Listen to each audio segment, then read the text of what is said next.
City Council meeting for February 10th is called to order. Will everyone please rise for the Pledge of Allegiance? I pledge allegiance to the flag of the United States of America and to the republic for which it stands, one nation, under God, indivisible, with liberty and justice for all. Will the city clerk please call the roll? Deputy Mayor Johnson. Present. Councilmember King. Present. Councilmember Gilliam. Present. Councilmember Castema. Present. Councilmember Smolko. Present. Councilmember Adler. Present. Mayor Whitting. Present. Do I hear a motion to approve the agenda? So moved. Second. All in favor? Aye. Aye. Any opposed? The agenda is approved. We have minutes for the January 6th, 26 meetings. Do I have a motion to approve the minutes? Move approval. Second.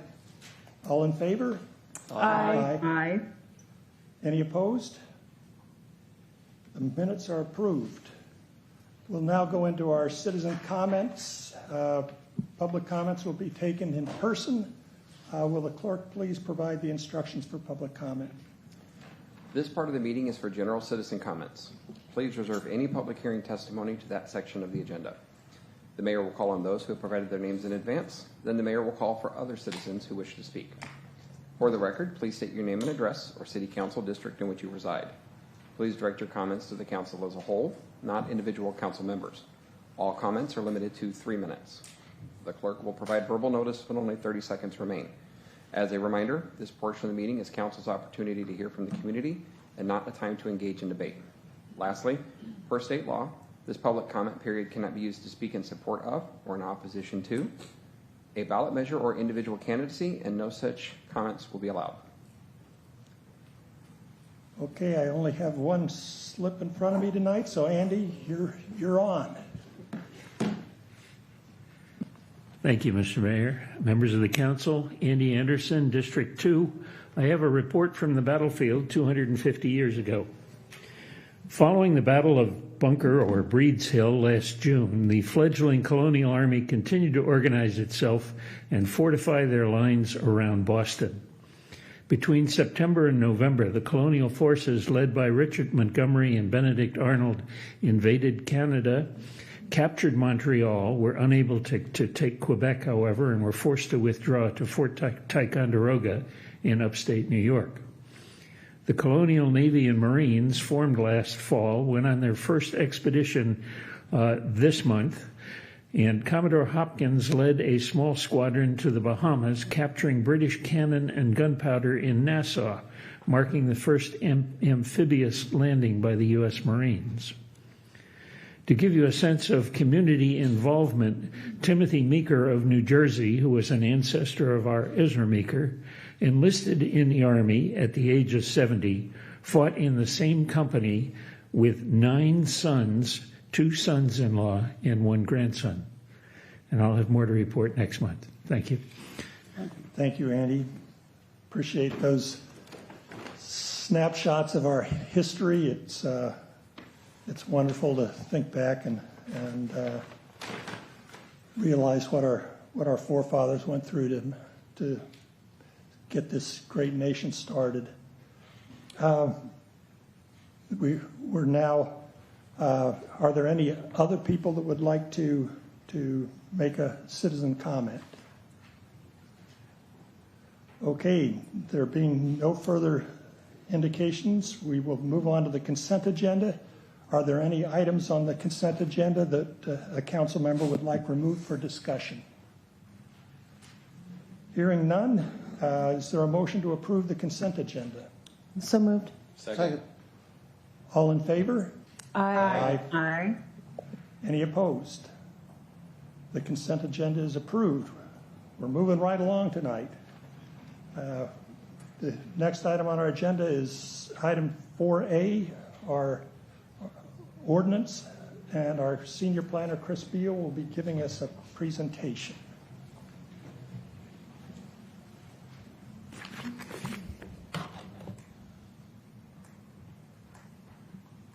Good evening, Mayor and Council.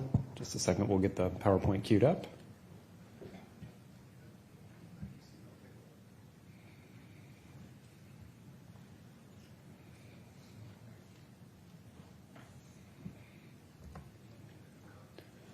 Okay, thank you, Mayor and Council. My name is Chris Beal. I'm a Senior Planner with Development and Permitting Services.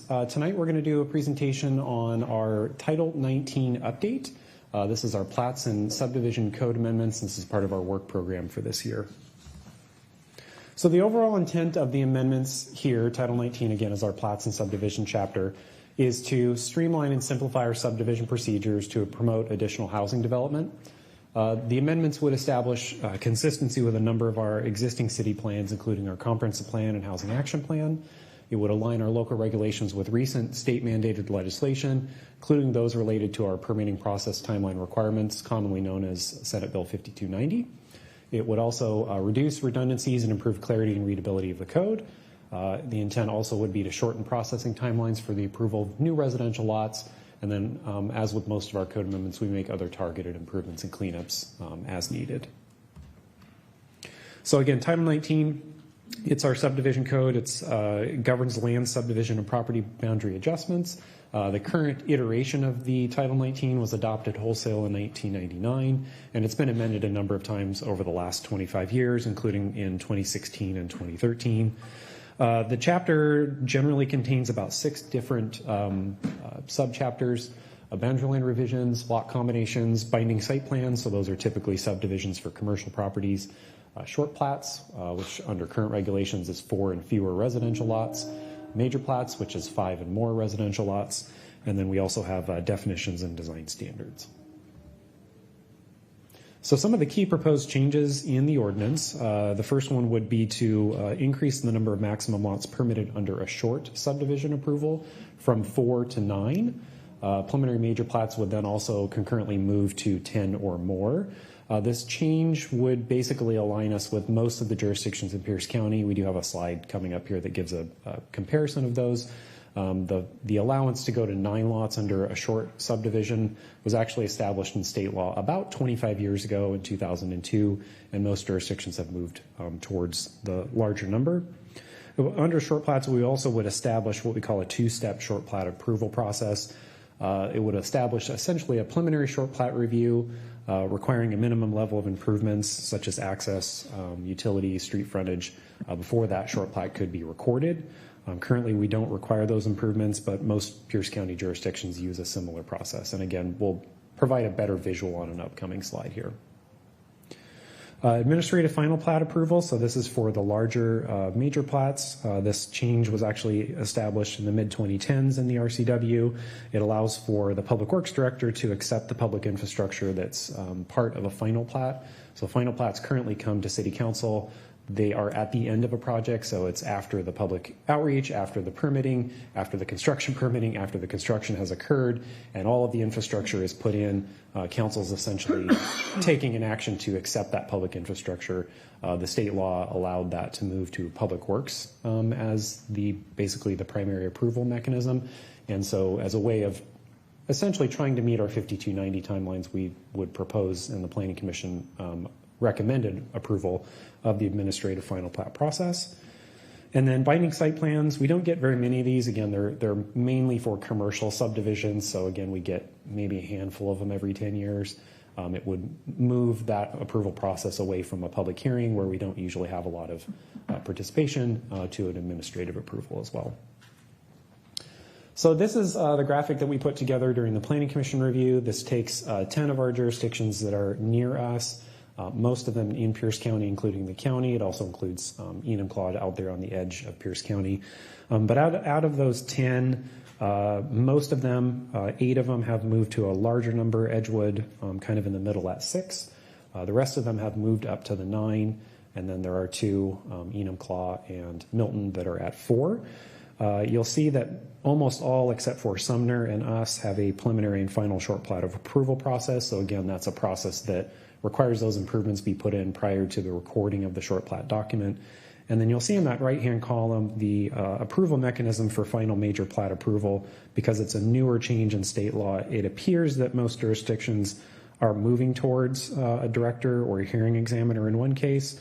It's just a slight majority that have moved to that administrative process, with some of the other jurisdictions remaining as council approval. So it just gives you kind of a snapshot of what some of our surrounding jurisdictions are up to. Yeah, Chris, I just had a quick question about Yeah. that two-step short plot. Yeah.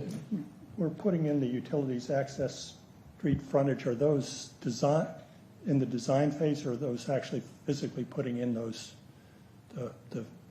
items? Yeah, Mayor. So physically placing the improvements in prior to the lots being recorded. And what that essentially means is we do a preliminary approval right now. You can record that document and establish the lots and defer all of the improvements to a later date, or to a builder that might might purchase those lots and build them. Under the two-step process, we would still do the preliminary review. There still would be conditions of approval. It's just before you record it, you would have to make those improvements within a 5-year time span before the document or before the lots could be recorded. Essentially, what a lot of the building community that we work closely with have asked us about with this is to establish a process that basically us and Sunder appear to be the only ones that don't do this, because we do get a lot of short plats that get approved and recorded that are not buildable. So somebody is maybe speculating on land, or maybe they have a homeowner that just has a large enough lot. They hire a surveyor and they divide the lot up and they think maybe it will work. But we have probably 5 or 6 different short plats that some of them 20 plus years are just sitting there. And I think a lot of the building community would like an opportunity for that to kind of reset over time. So maybe they could look at a different proposal. Maybe they could look at a short plat with a few more lots in it if the regulations change. The feedback that we've gotten is when that gets locked in, it's very hard to undo it and go back. And sometimes those things sit fallow when they could be more productive if perhaps somebody could take another look at it after 5 years and re-subdivide it. Yeah, thank you for that explanation. It makes it real clear for me. Thank you. Okay, so the next slide here, we just discussed there have been a few changes with state law related to subdivision standards. There's been a couple of new sort of innovative subdivision types that have been established by the state legislature in the past couple of years. These are really established by the legislature in the intent statements to improve home ownership opportunities through the subdivision process. So the first one is unit lot subdivisions, or ULS, and then there are residential lot splits, RLS. So there's a mandate for jurisdictions to adopt these. We do have some local flexibility, but we do have to adopt the standards. Unit lot subdivisions are essentially, the way that you can really think of unit lot subdivisions is like a condo. So a condominium gets established. It's typically part of a single building, like an apartment building or even condos or something like that, or townhomes that get turned into condominiums. Unit lot subdivisions allow for the subdivision of land and the building on it to be sold off. So a good example would be somebody builds a detached accessory dwelling unit in their backyard. They could create essentially kind of a postage stamp lot to sell maybe some yard space around it and the home to a new owner. The thing is, though, is that it doesn't allow any new density. It can only occur with the development that's allowed by zoning. So it can't permit something like a duplex where we don't allow a duplex. It has to be consistent with the underlying zoning. So you have to kind of think of a unit lot subdivision as a land conveyance tool. Doesn't increase density. In fact, the interesting thing under unit lot subdivisions is the development of the two lots, even though they may have two owners in the future, are always tied together because they're essentially required to be tied together by the law.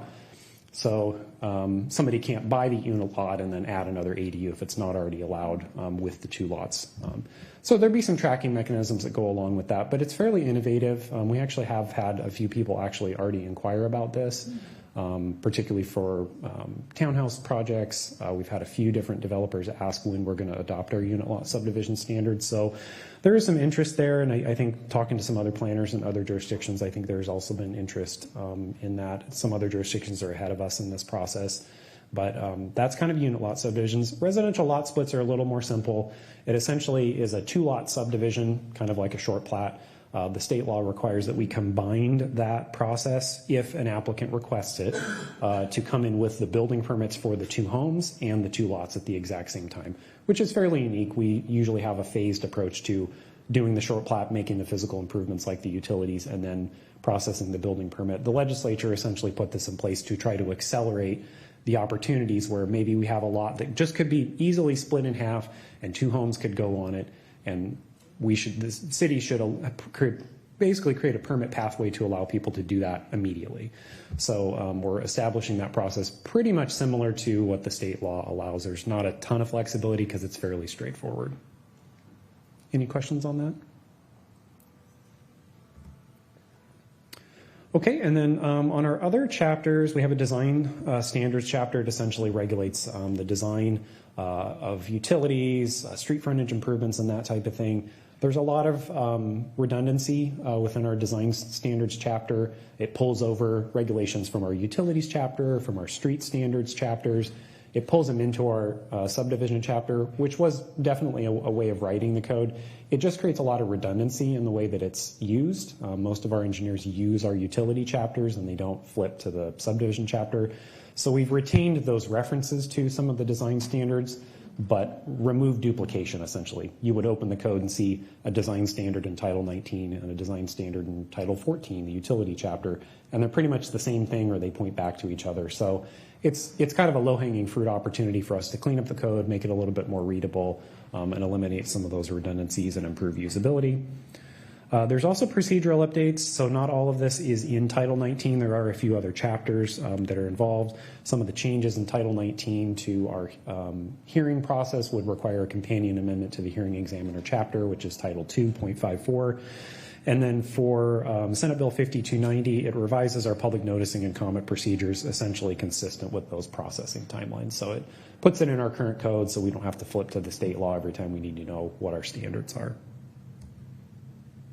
Okay, so that's the full update. I did embed a few QR codes here if anybody wants to scan this and look through our project website. But the next steps tonight is a consideration of that first reading ordinance, as well as final adoption after that. So available for any questions. Deputy Mayor Johnson. Thank you, Mr. Mayor. Yeah, I do want to just chime in on a couple of things that I think I'm very excited about in terms of economy of scale. I think the antiquated limitation of lots qualifying as a short plat to 3 is long overdue in terms of economies of scale.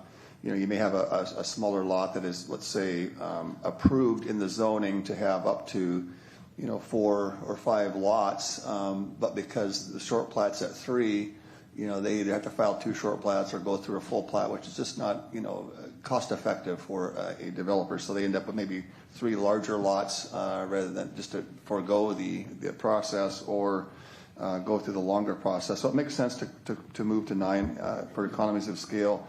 I think that it should make housing more affordable too, because if builders are able to have economies of scale and get more houses that are applicable within the standard zoning, then I think that would cause costs to go down. And just typically like we're seeing with this developer who's developing the AOB lot, and then now he's going to be developing this, what's that, Bell property. The economies of scale makes sense. He's already in town, he's been developing there, so I think this project reflects that kind of concept. So I really like this idea, and again, as I understand it, not as detailed and granular and professionally as you do, but this does not necessarily open up higher density. It just means that the land that was already available in zoning to be developed that way could be done more expeditiously through a extended short plat allowability. So it's not like taking a lot that was meant for 3 and now that same lot is going to do 9. And it still has to meet the criteria what the zoning density is. So it doesn't overcrowd it. It still applies to the zoning, as I understand, in that particular lot location. So that I'm really excited about. I also I do support the final approval, plat approval through administrative approval. I think there's something about that. It just seems more efficient to me. I don't know why council needs to get involved on something like that. It's pretty granular. I was talking with our city manager earlier about this, and the only thing I would say that maybe if council decides to move forward with administrative review or approval of final plat on the bigger projects, is that if it's something significantly big, that staff could brief us along the way on how it's coming, so that if we wanted to weigh into that, we can certainly give direction and give some thoughts on that so that there's no surprises afterwards. But I think for the most part, it seems to be more efficient for a builder or developer, and then not getting counsel who's really in some essence really just not trained in the granular things to be making approvals and something that we really don't know about in general. So I would support that administrative approval through staffing. And then the unit lot subdivision, I'm kind of intrigued by that. I overall support it. Sounds like the state is directing us anyway, so there's not many, as you said, straightforward, pretty forward. But the thing I like about this is, again, I'm just going to bring it back home in my own specific example, and different families that live in Puyallup might apply it the same way. But let's just say, for example, I want to build an ADU that qualifies on my property. And typically in the past before, because it was considered one lot unless you went through a short plat process, that a child that wanted to live there really couldn't own the piece of the land because they only lived there and paid a rent. But if there was a process where you could carve out a little bit, that gives them a chance for ownership and still have their independence of equity building without having to go through the process of kind of the full short plat. But I do want to talk about that because I'm a little blurry. Help me with this very quickly. What's the difference between this unit lot subdivision versus a short plat in that scenario? Is it just a different criteria that allows for a quicker, smaller carve out, whereas a short plat is very much detailed and pretty uniform? Tell me a little bit about the difference, if there is one, between those two criteria. Yeah, it's mainly that unit lot subdivisions don't have to necessarily comply with the underlying lot standards for the zone district because it is more of a land conveyance tool than it is creating a fee simple lot. Okay. So it allows for a postage stamp's maybe not the right term, but it's the best way I can kind of describe it. It allows for a smaller footprint. Yeah. A short plat, you kind of almost like, I think about your lot where it's at and how it's kind of long and narrow. You'd have to create a lot, and then you have to create kind of a panhandle lot that goes out to the street frontage. You just end up with a much larger square footage. So in terms of conveyance to another property owner, it's just going to cost more because there's going to be more land involved. There might also be additional requirements because you are creating a separate lot that isn't then tied to the parent lot anymore. It's essentially a standalone. So there could be new requirements for utilities, easements, if there's shared utilities that maybe wouldn't necessarily apply if it was a unit lot subdivision. So there's some minor differences in the way that we look at utilities and access, but I think the main thing is it allows for a smaller lot. It provides way more flexibility in terms of how that lot is oriented, configured, size. Yeah.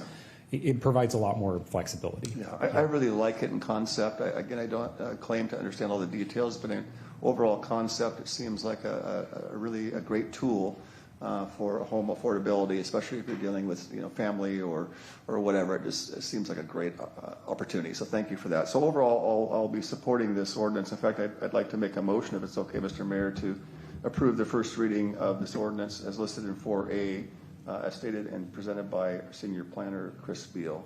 Second. We have a motion and a second. Is there any further discussion? There being no further discussion, all in favor, please Aye. indicate. Aye. Any opposed? The ordinance passes. Thank you.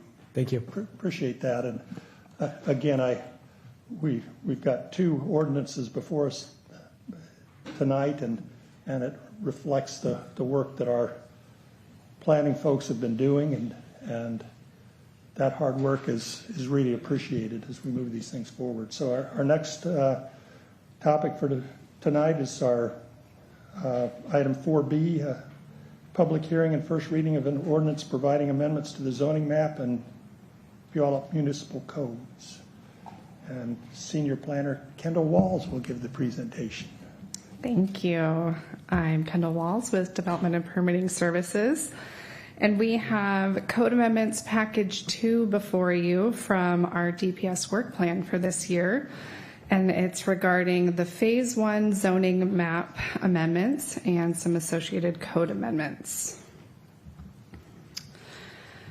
For just a brief overview of the presentation, I'll give a background. We'll walk through some examples of the zoning map amendments, as well as the zoning overlay map changes and code amendments and the analysis and recommendation. Excuse me. So the purpose of these updates, as you all know, we adopted a periodic update to our comprehensive plan, which also amended our future land use maps, which is the driver for a lot of these changes for our zoning map and as well as code. We also had some other map requests and cleanup items that were identified in the comprehensive plan process. So that's just bringing that forward on our zoning map. And as a reminder as to how these different documents work together, we have our comprehensive plan and future land use map, which are advisory. So it's the policy, kind of sets the stage, what our vision is for how the city should grow. And then the regulatory aspect is done in our zoning code, excuse me, and our zoning map. So that really implements that vision and how properties are to develop in the city. So right now, they're not in alignment, and these changes that are being proposed are to bring those into alignment. Excuse me. We are proposing the zoning map updates in 2 phases. We have some property owners that have been waiting for a lot of these changes. So we decided to kind of break these up so that we could handle some of the more straightforward changes for implementing our future land use map now. And then we have some other items that we identified for phase 2 that we'll bring forward to you towards the end of the year, just to allow for more detailed analysis, some code development, coordination with property owners, and work with the Planning Commission. So tonight we're focused on those phase 1 amendments. For some example of those changes, we have some public facilities or PF zone changes. These clips of the map are showing, the one on the left here is showing the LaBelle and Minnick properties that the city recently or in recent years had acquired, and so they're now park properties, so it's proposed to go to a public facilities zoning designation. There's also some kind of down near our downtown area that are owned by the school district, and they requested these map changes as part of the periodic update. Yeah, so just in terms of procedures here, because each one of these is kind of a separate discussion, let's take questions on each one of these. If there's any questions on this first one, Deputy Mayor. Thank you, Mr. Mayor. I followed everything on the park, and then when you went to the school, can you describe to me what we're doing with the school? So these are properties that were more recently acquired by the school district. They're kind of around the Puyallup High School as well as Sparks Stadium, and so they had requested these map changes to recognize their ownership of those properties. Okay, and that would be also tied to public facilities and same classification of zoning, the PF? It would be PF, yes. Okay, all right, so, okay, yeah, because it would almost be assured that it would go into perpetuity, so why have the zoning reflect anything other than that at this point? And so it's consistent with the surrounding property in their area. Yeah, that makes sense. Thank you for that.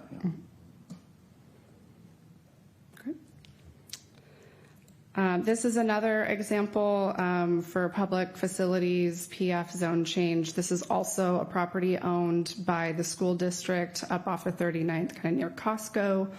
The property itself is largely already zoned PF. The property lines were modified at a certain point, and so right now it's a split designated parcel. So we're looking to clean that up and bring it to the public facilities zoning designation. Proceed. All right, so these, moving on to mixed use changes, particularly the UCX zone. We have several properties up in our South Hill Regional Growth Center that are proposed to go to UCX.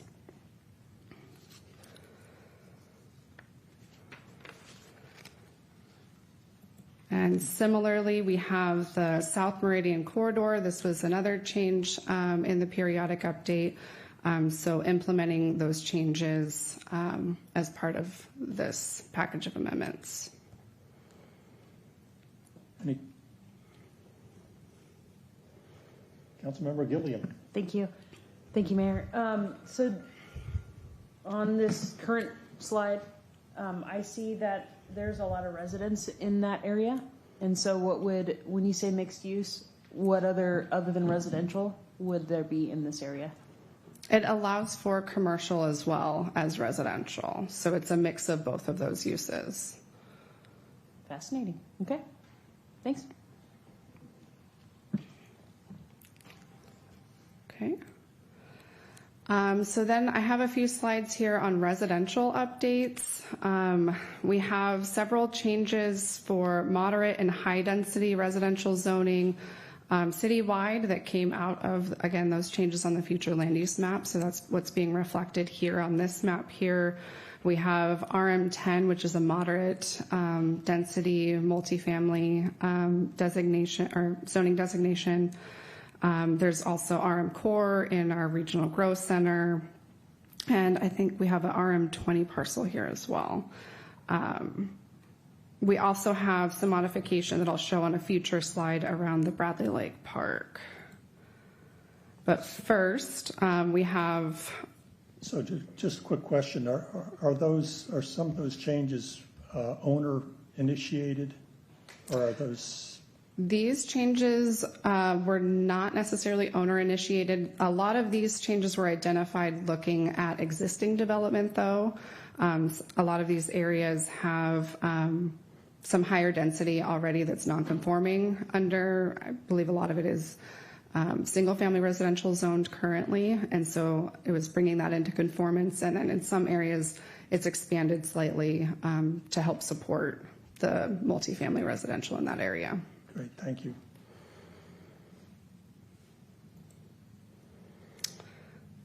So then along East Pioneer, these areas were also identified in the comp plan update for an increased density. So we have RM10 here, and then there's also a section of RM20 just south of East Pioneer.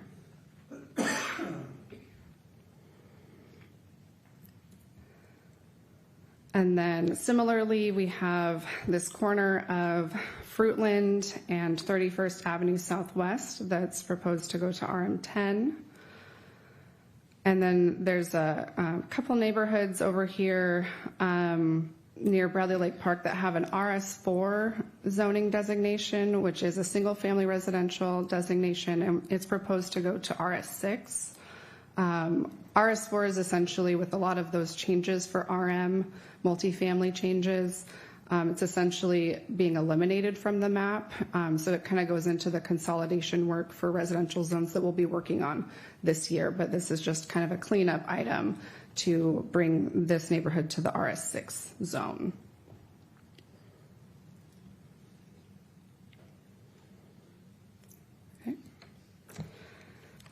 These were some smaller areas that are proposed to go to general commercial, CG, kind of in North Puyallup area off of North Meridian. We also have limited manufacturing, or ML. And then kind of north of SR 512 and the South Hill Mall, we have some proposed changes for general commercial and community business.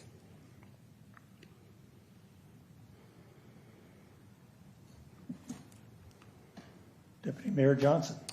Yeah, thank you, Mr. Mayor. As long as we're on here, I want to, on this slide, this is near the South Hill Mall and near the transit station areas that we were talking about. Correct.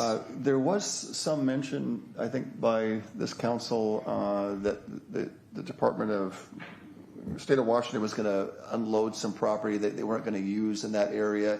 Was that new zoning designation applied to that? Because right now it's probably some kind of state designated land.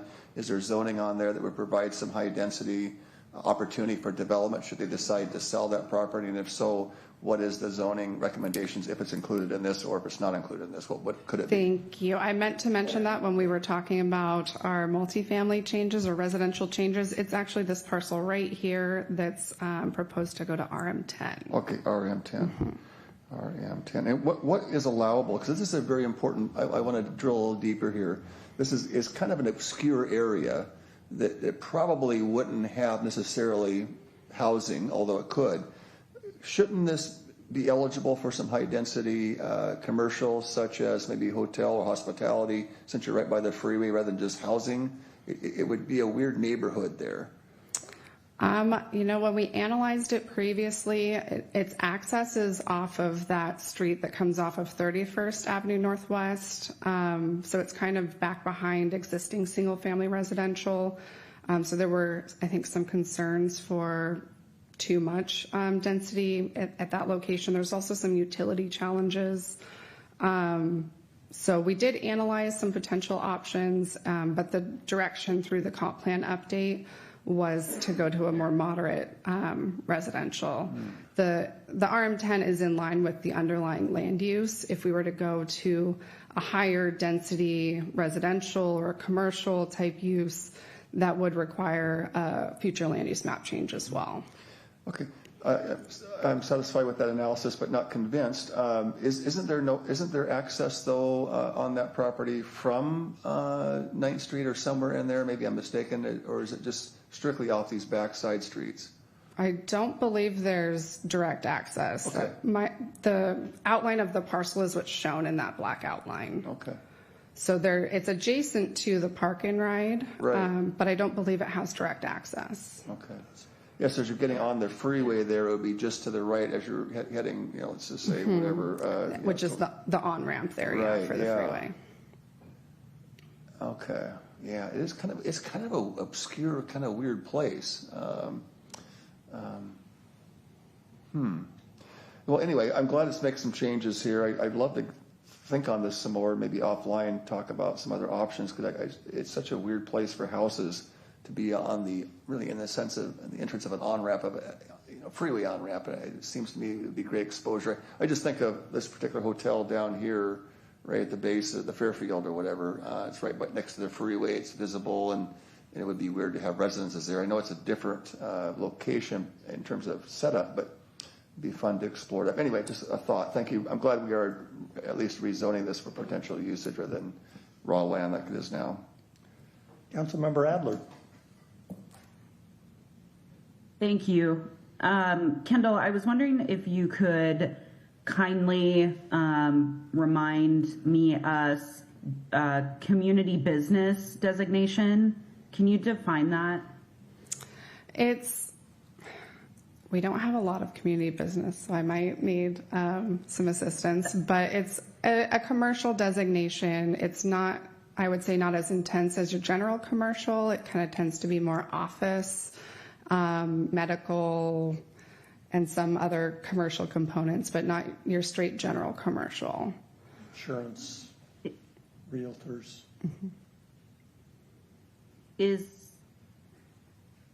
Yes. Okay. I was going to have another question, but I answered it myself. So thank you. Any further questions on this one? Proceed. Okay.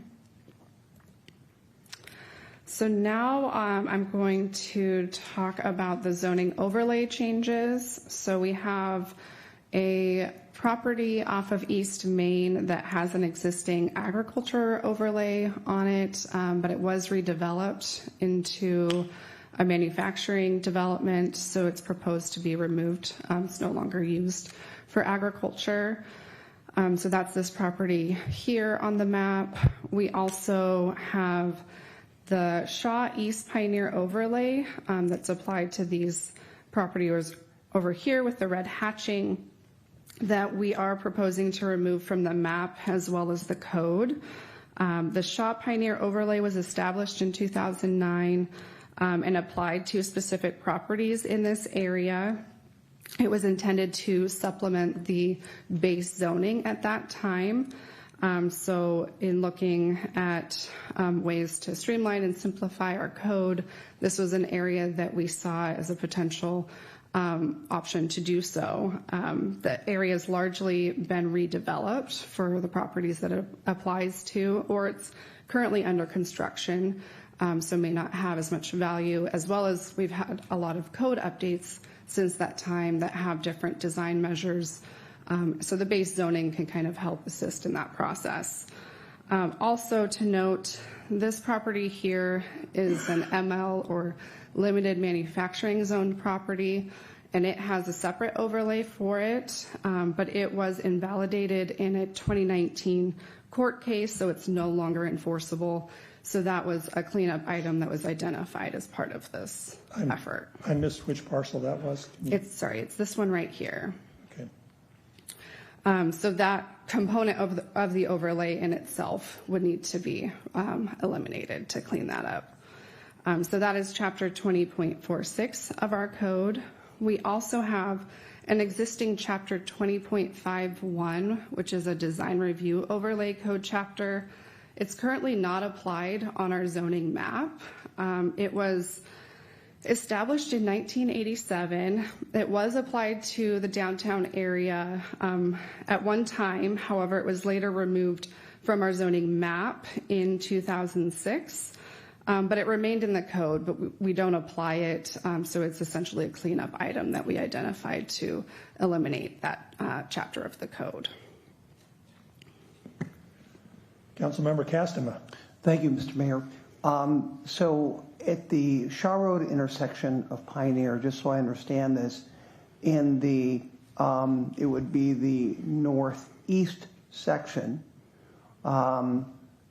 You're saying that currently is agriculture, correct? It currently has an agriculture overlay on it and is likely used for agriculture. I can't say for which specific properties are currently used. By overlay, I mean, because I have heard plans from several in that area to develop that piece of property. I think, probably with yourself present. So is that possible with an overlay? Yes, it is possible. The overlay is intended to protect existing agriculture, ongoing agriculture uses from nuisance complaints and that type of thing. So we typically allow for that to remain as long as the agriculture is ongoing and meets the criteria of the overlay. Okay. At such time that it were to be redeveloped, then we could look at removing it because it would no longer be necessary. Would you happen to know what percentage of either of these is being used for agricultural purposes right now? I don't offhand. Okay, all right, thank you. Proceed. Okay.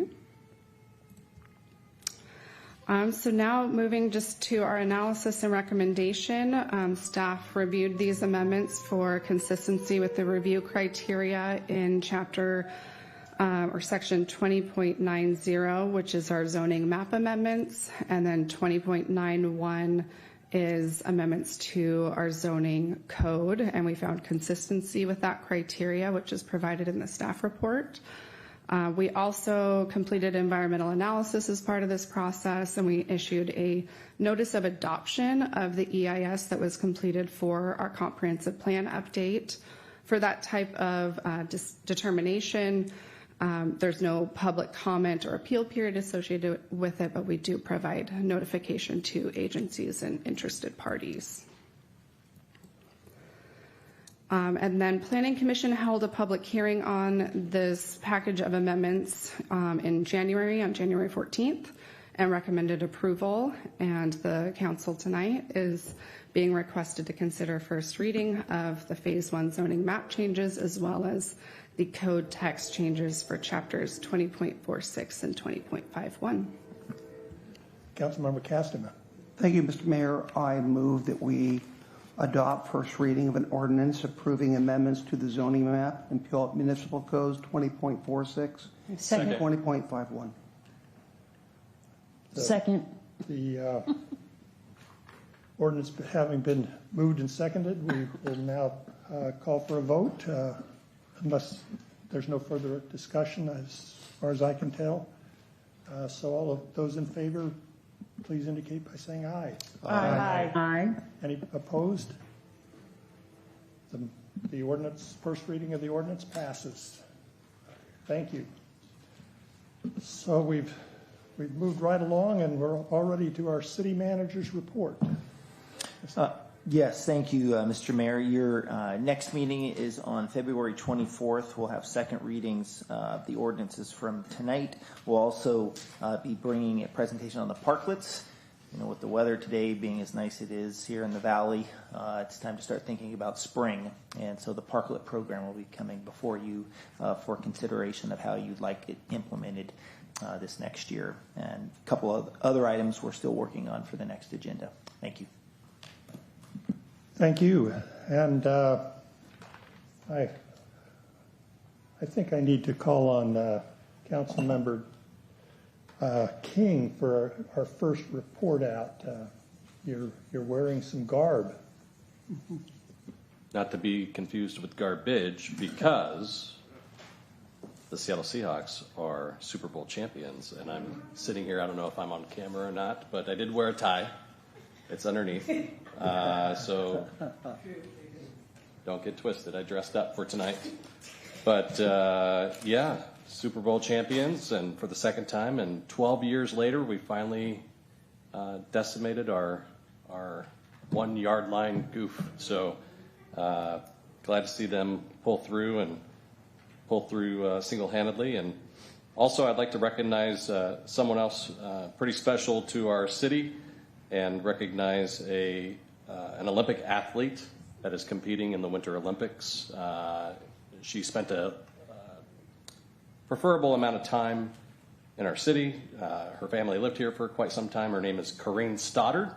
She's an Olympian in short track speed skating, and she's competing in the Winter Olympics and has won many international medals, including a world gold medal recently this past year at the World Cup level. And so last night I had the honor of seeing her on the Olympic Ozone, if you will, on Channel 5, where she mentioned me as someone who got her started in speed skating at the age of 6. So it was nice to see that and see the success that she has had. This is her second Olympics, and I think she has a really good shot at bringing home the gold. So as a fellow Puyallup resident and fellow former Tiffany's speed skating team member here in our city, good luck, Corey, and all the best to you, and bring home the gold. Yeah, we'll applaud louder later. Councilmember Adler. Thank you. I just want to take a moment and share. I know that all of us on the dais know, but after the president signed into law a week ago today, the appropriations bills that were outstanding for fiscal year 2026, the city of Puyallup, thanks to Senator Cantwell and Councilwoman Strickland, will receive $850,000 towards our Meeker Street and Meeker Street improvements through the congressionally directed spending, aka earmark opportunity that organizations and local governments have.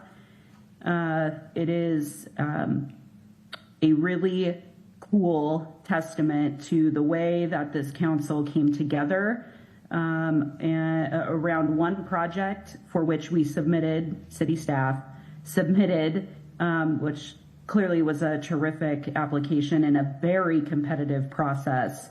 But we all came together and put this forward, and here we are receiving a significant amount of funds. And I do believe now, and city manager can correct me, that the project Meeker Street is now completely funded. Is that accurate? Yes, you are correct, Councilmember Adler. Wow. Terrific. So, again, I just am very grateful that Team Puyallup came together. Many of us were able to go to Washington, D.C. and advocate for this project.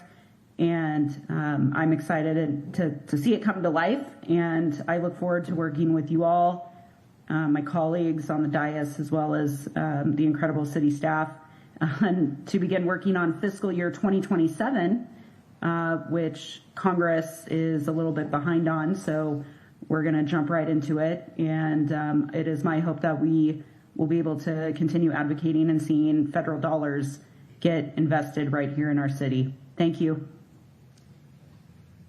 Thank you. Councilmember Castema. Thank you, Mr. Mayor. Councilmember Adler, thank you for your work specifically on the Meeker Street back in D.C. I think it was, you had brought the idea of us actually meeting with representative and our congressional delegation to get this going in the first place. So thank you for doing that.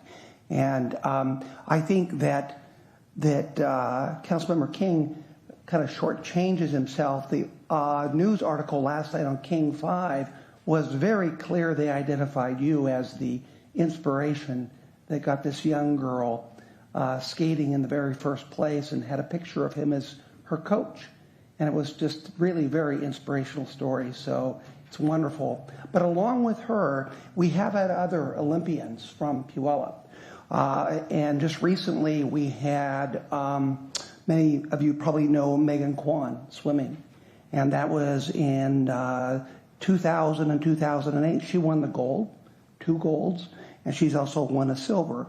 And then, of course, the boys in the boat. We all hear about the boys in the boat. Well, one of the boys in the boat was from Puyallup, and his name was George Shorty Hunt, and he was anything but short, okay? But those are just the names they give people to be contrary. And, of course, that was in 1936. That was a gold medal. Gertrude Williamson, also 1936, she was in track and field, Puyallup High School. She went to the Olympics that year. Casey Kerrigan, track and field hammer throw. That was in 1968. She was born in Puyallup. And I think that the Olympics are a great time for inspiration for all of us. As all of you know, I'm an avid skier, can't really get enough of it. This year I'm not getting enough, obviously, no snow.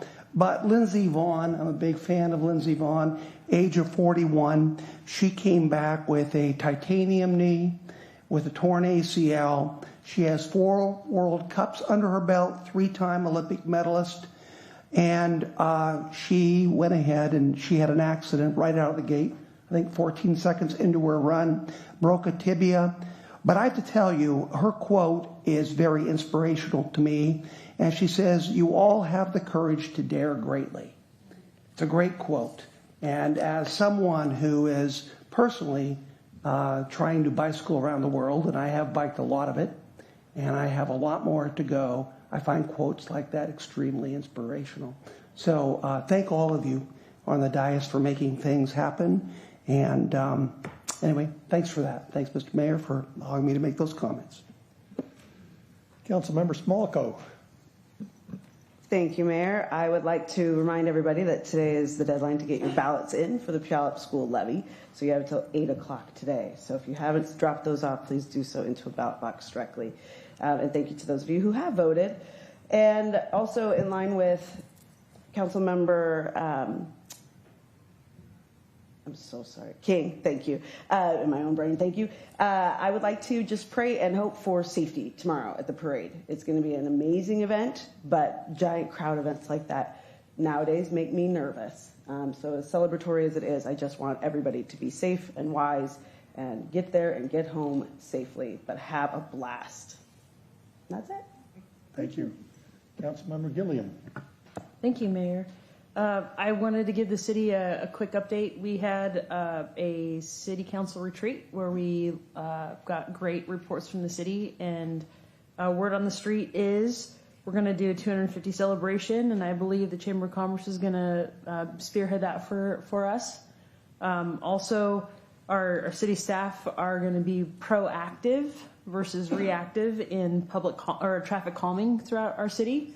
So we're putting good things to invest in our community and to make sure that our citizens are safe, and that's very important to all of us. So I'm really proud of our city staff for all their hard work to put that retreat together, and then just to listen to our questions and pick up the baton and keep running. So really grateful for the whole city staff. We also had the Puyallup Main Street Association annual meeting. It was wonderful to hear the annual report of what the Puyallup Main Street is doing to bring business to our community. And I just wanted to do a special shout out for Eric Edvalls. When he did his presentation, he really brought a lot of life to the room, and there were several messages about how to work together past political differences. So I was really proud of City Manager Steve Kirkley to speak life into that, and Eric Edvalls as well. So we have really fantastic citizens who want to see people collaborate and work together for the betterment of all, and that is something that I can say on behalf of myself, but also I believe the whole city council team really wants all of us to heal and work together and move forward. So I'm just really proud of our whole city and our community. Thank you. Deputy Mayor Johnson. Thank you, Mr. Mayor. I think I'm the most senior member still around in this council, so I've had 10 years of precedence. I want to congratulate the council. This is, I think, in the 10 years I've been to a lot of council meetings, that we've ever finished under an hour. We're like 50-some minutes, 58 minutes. So maybe I'm mistaken on this, but unless you get long-winded, we won't go over an hour, which would be very nice. So anyway, congratulations. I'm sure we'll be able to use that time. Thank you. Boy, you put the pressure on. I do have a report out. I serve on the South Sound Housing Affordability Partners, and in our retreat last week, we talked a little bit about 1406 funds, and that was the subject of one of the subjects of our SHAPE meeting on Friday. So I wanted to bring this slide forward so that council was aware of what's going on with the SHAPE Capital Fund. And the SHAPE Capital Fund is funded exclusively by 1406 funds. The participating jurisdictions are Auburn, Fife, Sumner, and Pierce County. The Pierce County matches the contributions by the three cities in the county. So as you can see there, Auburn's contributing 15. Most of Auburn is in King County, so their contribution is a pretty nominal amount. Fife has a pretty good commercial base, so they've got a pretty good contribution there. Sumner is participating, so they have a total of $293,000, contributed $293,000 in 2024. Pierce County matches it, so they had a total of $586,000. Then in 2025, same participants ended up with $380,000 for that year, so a total of almost $1 million in the SHAPE Capital Fund. A project was identified in Pierce County, and those funds have been committed, and those funds also attracted a CHIP grant of, as I understand it, of $1 million. So if you think about it as a contribution of $1 by Sumner, it becomes $2 by the contribution of Pierce County, and then the CHIP grant makes it a $4 benefit to the capital fund. So for 2026 and 27 biennium, you can see the numbers there without Puyallup. If Puyallup were to decide to participate in this program, Pierce County matches up to $500,000 for the biennium. So if we were to max out the match amount, we would contribute $83,000, which would put us on par with the other contributors. We do have $194,000 annually coming out from our commercial base, so that would leave us with $111,000 to put into our own coffers if that was the approach we wanted to take. So I just wanted to lay this out for you. Not expecting any decision, but I wanted the council to understand what's going on out there with those 1406 funds and the SHAPE Capital Fund. So that is my report out of the SHAPE Capital shape meeting this past week. So, sorry, Mayor, an hour and 1 minute. Do I have a motion to adjourn? Motion. Meeting is adjourned.